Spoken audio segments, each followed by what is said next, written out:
Today on Keeping It Real.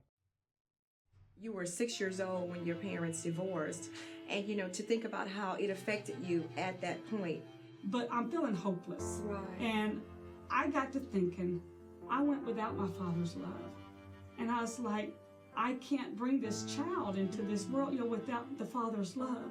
You began to look, because there's a void in each one of us that nothing and nobody can fill but Jesus. And if we don't know that, we'll go looking and searching for it in people. Kristen Maddox overcame a 12-year addiction. Now she pulls others out knowing that some have escaped death for the last time. Shauna Butler understands the pain of sexual abuse. Now she uses her voice to unhush the little girls inside of women she counsels. This is Keeping It Real. Good morning and welcome to Keeping It Real.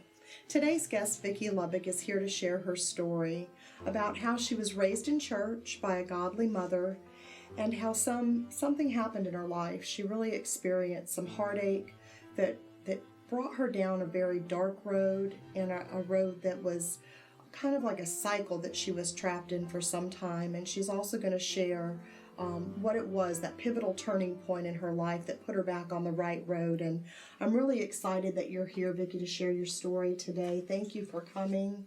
I know that there are going to be people that are watching the show today that are on the wrong road, and they don't know how to get back. And some of them may not even know that they can come back. It doesn't matter where they've been, doesn't matter what they've done, or how long they've been there, that they can come home. Yes. They can come home. And so we're excited to have you here. You grew up in a godly home, and you had a godly mother. And can you share a little bit with our viewers? Yes, I'd like to just go back to the beginning of the story. I grew up with 7 siblings in a home with mom and dad. We had a big dairy farm that dad was developing there. And looking back with us kids, having the mother and a father there, we had an awesome mom and dad. Anyway, but dad's priority was work, which is very important. And we got to see him try to build that business that would be a future for all of us. But one thing that we didn't see in his life was church and God. But on the other hand, with my beautiful mother, we got to see God. And her priority was God, family, and then church. And we got to go to church with her. She made sure that we were in every Sunday school, everything that was involved with the church. I will have to say she was a hard worker at home too. But what stands and gets put in my mind looking back is, they say, what is it that sticks in your mind as a child, is having that mother that we knew that the priority was church and God. Yes. Anyway, but with these 2 different priorities, and a husband and wife, a mom and dad. Dad was always out on the farm, working, mom doing her stuff, but then mom's priority, going to church. Their lives began to grow apart with this, and ended up, I guess it's after 18 years, dad asked mom for divorce, and asked her to leave. And all 8 of us kids, who we're going to choose. And I think the hard thing that I haven't really spoken about in my past is we were really told to choose who we wanted to go with, mom and dad, and all of us chose to go with mom. Right. And so mom took us to Mississippi and put us in another church home, an awesome church home, and a Christian school that she dreamed of getting us into one day, and to be taught the right things or whatever.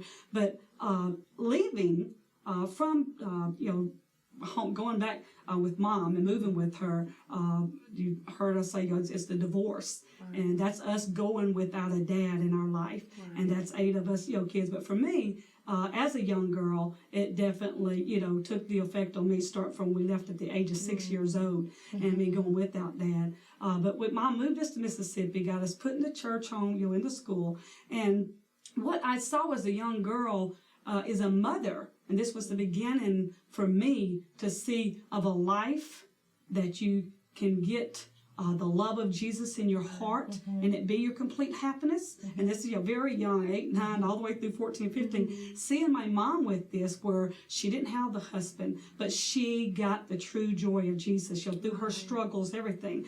Anyway, well, I got to see that. And so you would say, anybody would look at me and go, okay, you're in the godly home, you got the godly mother. Well, I've not got the father's love here. Right. And so now looking back, if I'd just given into Jesus, but because of growing up in this denomination, where there were so many rules and guidelines in the Christian school, so many things that were a sin, I couldn't give in. I couldn't give in to Christ for Him to begin to be that fulfillment in my life. And here I am without the Father's love. And now not giving into Jesus, I knew that I needed something else in my life. Right. So just to have that guidance, I mean, going from, you were 6 years old when your parents divorced, and to think about how it affected you at that point. And I'm hearing you talk about your mom and how she was a godly woman and godly mother, and how she was a great example in your life. And it just leads me to believe how important it is for us as mothers, whether we're a single mom or not, how important that role is to especially our daughters, sons too, but that we do live a godly life in the front of you, because it can affect our lives in a positive way. And maybe down the road, sometimes we have to go through some things, some battles. But, if you live the word of God in the front of somebody, they will always remember that. And I know later on in your testimony, you will share how that was a big part of helping you get back on track again. And two, I know, that there are people watching that have grown up without a father. They may even be raising children as a single mother. And, that really does have an effect. It had an effect on you, didn't it, Vickie? And so you began to look, because there's a void in each one of us that nothing and nobody can fill but Jesus. And if we don't know that, we'll go looking and searching for it in people and in different things. Some of us, we get trapped in that cycle of alcohol or drugs, and so you began to search for the Father's love and you met your first husband. Do you want to share a little bit about that? Yes, through the church, ended up meeting him, and from me not giving in to Jesus, this is now my teen years, God bringing him, I felt at the time in my life, and I thought this was it. My mom had Jesus, and I love God, I know I did, but I figured that this was going to be the one that brings me happiness, and especially not having that, the Father's affection, the Father's love that this man could give me, not realizing that Jesus all the time, just like you did for my mom, he can be the one that give you, that he's got the most loving arms that you could be in. And so I searched that through this, this guy, and we ended up marrying, and we moved away, and I was at, I guess, the age of 20 then. And let me just stop you right there, Vickie. We're going to take a commercial break, and we're going to go back into that story when you met him at age 20 when we return. Thank you. Today, girls will die as a result of abuse that went too far, drug overdose, and even suicide. It doesn't have to end like that. There is hope. Hi, I'm Kristen Maddox, founder of A Door of Hope Ministries. A Door of Hope provides free services to girls and women that are stuck in a vicious cycle. Some have escaped death for the last time. Without a place to go, they will return to the streets, their abuser, jail, or even worse, end up dead. Let's rescue them by providing a home where they can come free of charge to receive the healing they need. There's a cry in their souls for freedom. We're responding to their cries. The question is, will you help us? Visit our website at www.adoorofhopela.com or call 225-665-HOPE. Together, we can make the difference between life and death. I'm Pastor Philip Pimlott, and this is my wife Kelly, and we want to extend a special invitation for you to come and visit us at Heartsease Family Life Church. Heartsease is a safe place for you and your family, a place where life starts, love happens, and purpose is revealed. Our church is located at 12112 Florida Boulevard, and our services are Sunday mornings at 9 and 11 and Wednesday evenings at 6:45. For more information, check out our website, hflc.us. Welcome home. My name is Tamara Evans, and I'm the proud owner of Tamara Cleans, a locally owned and operated residential and commercial cleaning company, where we specialize in custom cleans for your home or office.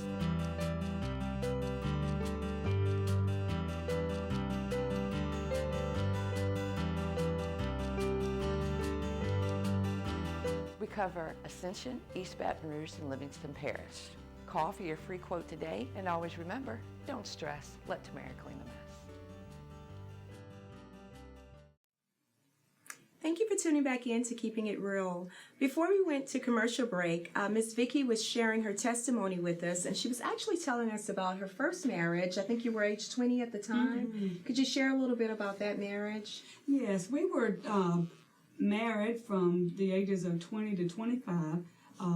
What's wow when I look back is we kind of lived the life that Mom and Dad did, even though we were younger, no kids. I did go to church. He was involved with school and then working, and then I worked 2 jobs to support him through. So our lives were kind of separate. Right. But this was only in 5 years that our love kind of grew apart. But he, on the 5th anniversary, took me out to dinner and asked for the divorce during the dinner. And here I am, as I had told earlier in the other part, where I, without the Father's love. And then I thought, I didn't, in church and with Mom, didn't go after giving into Jesus and let Him be, give me that love. Well, now I'm married, and now I've been just, let go. Right. And that love wasn't going to be there. And so He had me to come on back home. Mm-hmm. And first thing was everybody thought I'd come home and move back with Mom and go to church. Right. But as I mentioned earlier, the deal with growing up with sin, and this was sin, I never felt that I was going to be saved. Well, it ends up now, we call it the big D word. It was divorce. And Mama had divorced and didn't have was it 18 years, I guess. Anyway, never remarried. Right. Because of our belief. Yeah. And so with that over my head, and knowing that I know, God's got grace, but I just couldn't accept it because I felt this was a sin that was unforgivable. Right. And you were looked at kind of like that. So I ended up coming back home and ended up doing what I guess most of us did, is leave the church and get into the partying scene. And I do want to say this too, because I know that there are people watching the show today, Vickie, that have that mentality that they've got to be perfect. Mm-hmm. But the truth is that there's only one perfect person, and that's Jesus.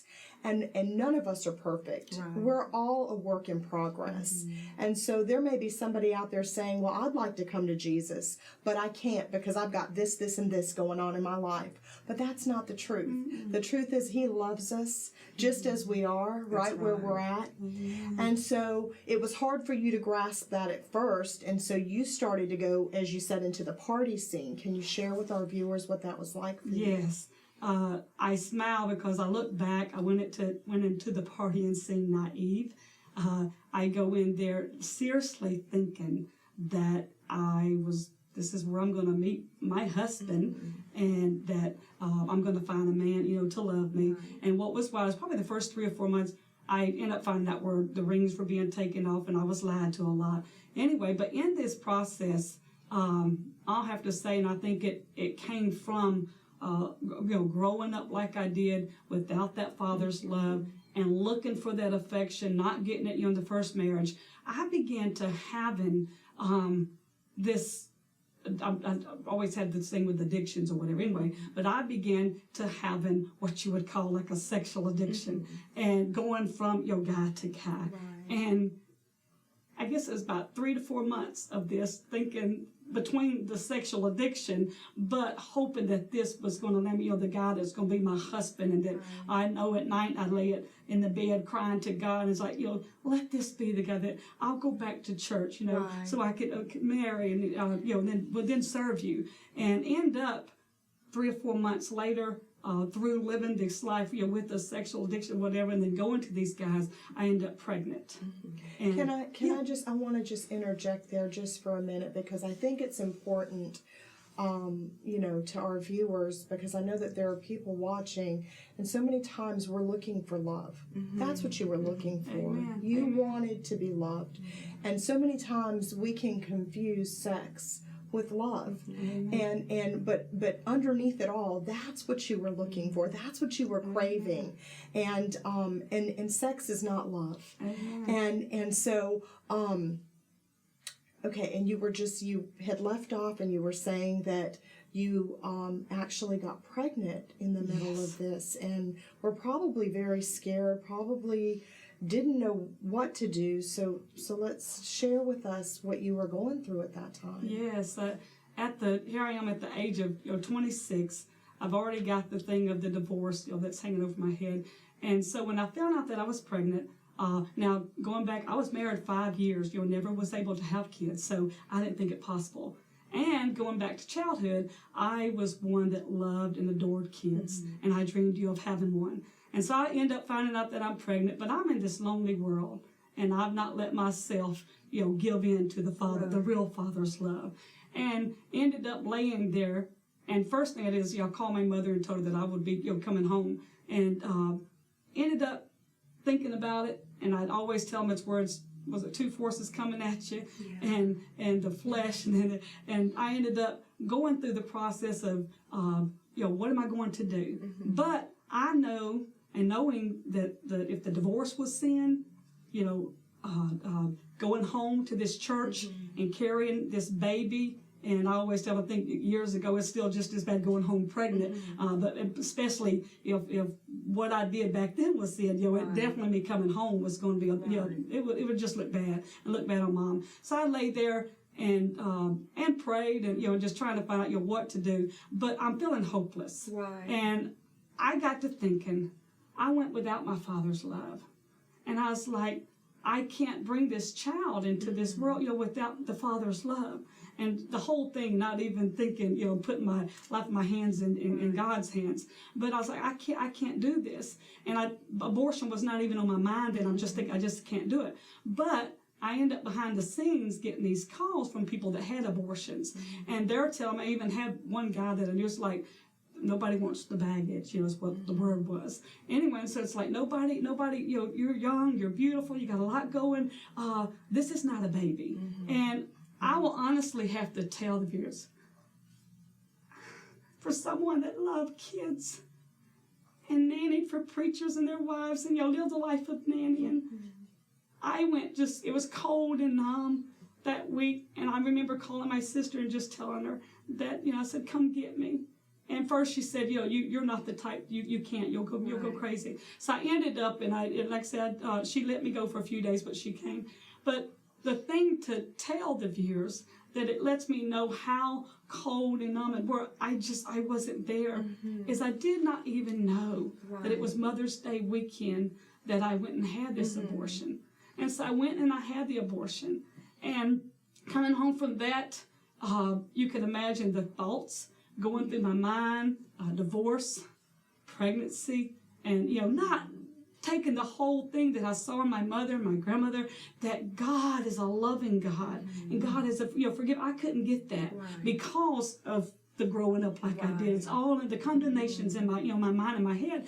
And so I ended up knowing, okay, I can't go back to church. I can't go back to so I went back out into the party scene, and it began to spiral down, fast. I ended up finding one guy, and I was tickled to death because this was going to be the guy that, that was going to marry me, and he ended up having me to move in with him. I didn't know that he was on drugs and alcohol, and that was me being blind to the thing. Well, I end up moving in with him, and it began being, because of the drugs and alcohol, very abusive system. I mean, just being in there with him because of his conditions with the drugs and alcohol. He became very obsessive, very jealous, didn't want me to leave.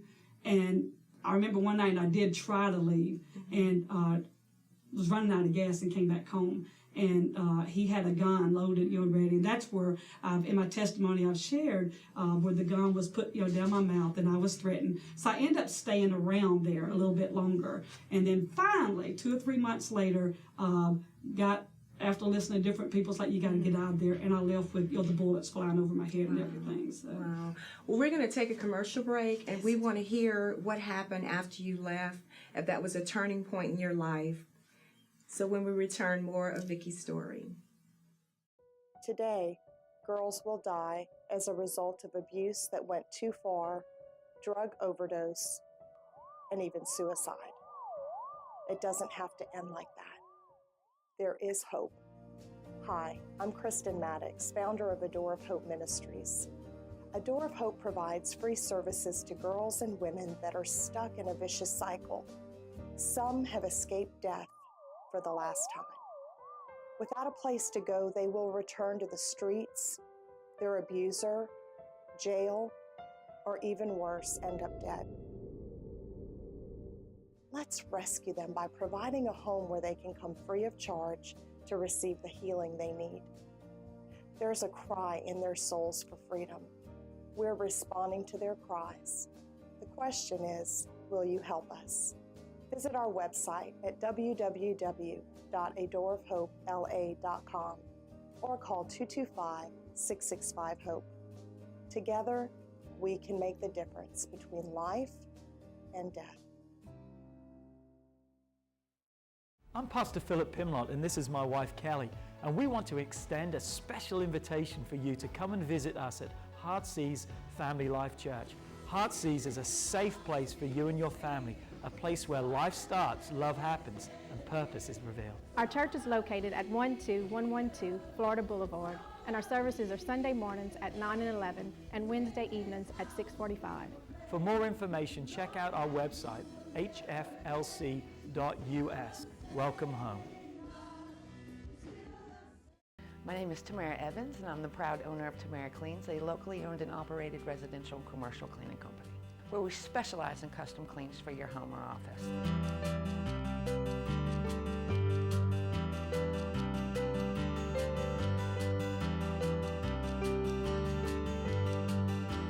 We cover Ascension, East Baton Rouge, and Livingston Parish.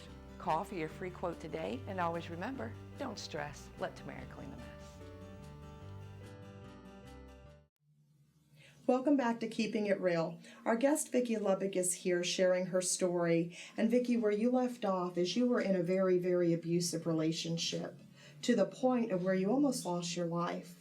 And after you were able to get free from that relationship, it still wasn't your turning point just yet. And I believe it's because God had such a timing and such a plan and a purpose for your life that you actually went back into the partying life. And about 3 months later, your husband-to-be walked through that door and God connected the two of you. And it so happens that your husband is a pastor. God completely turned your life around. You were finally able to surrender, and now you're a pastor's wife. Yes. God's amazing. He is awesome. And you know, Vickie, I really want you to talk to that girl. Talk to that person that's watching that she may be pregnant. She may be contemplating abortion. She may feel too ashamed to, or feel like, people in the church would condemn her. What would you say to her?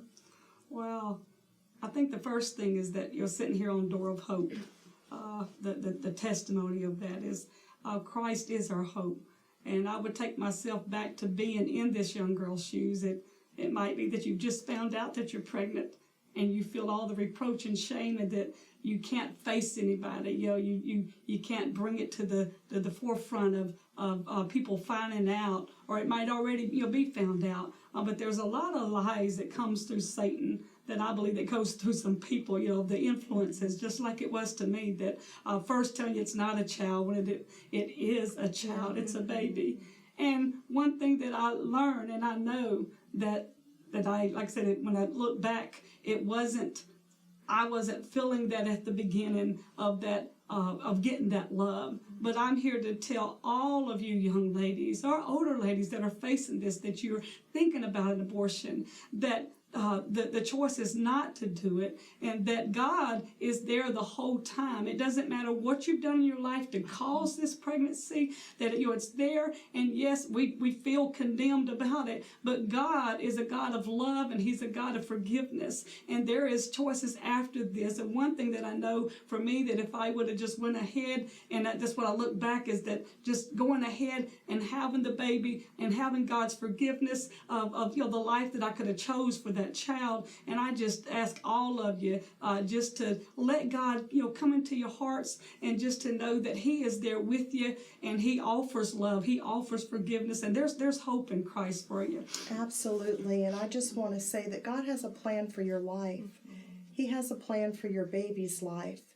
And way on the other side of this spectrum is the woman out there that has had the abortion, maybe even had more than one abortion.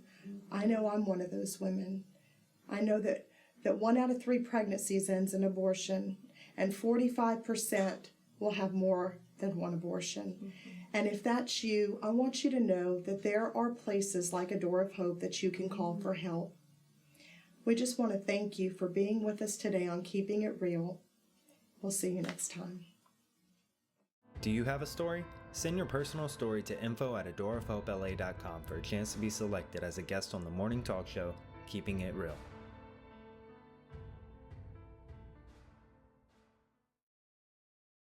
Today, girls will die as a result of abuse that went too far, drug overdose, and even suicide. It doesn't have to end like that. There is hope.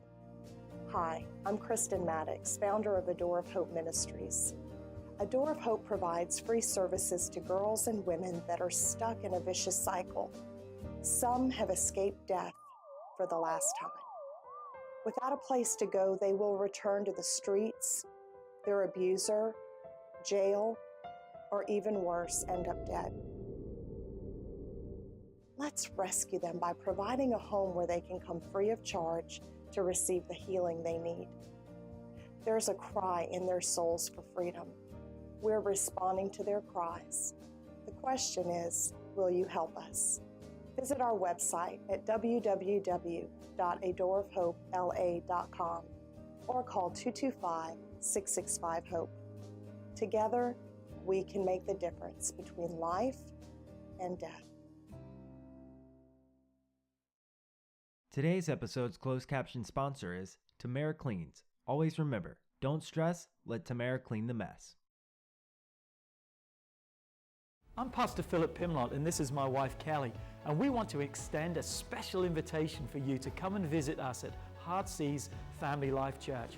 Heartsease is a safe place for you and your family, a place where life starts, love happens, and purpose is revealed. Our church is located at 12112 Florida Boulevard, and our services are Sunday mornings at 9 and 11 and Wednesday evenings at 6:45.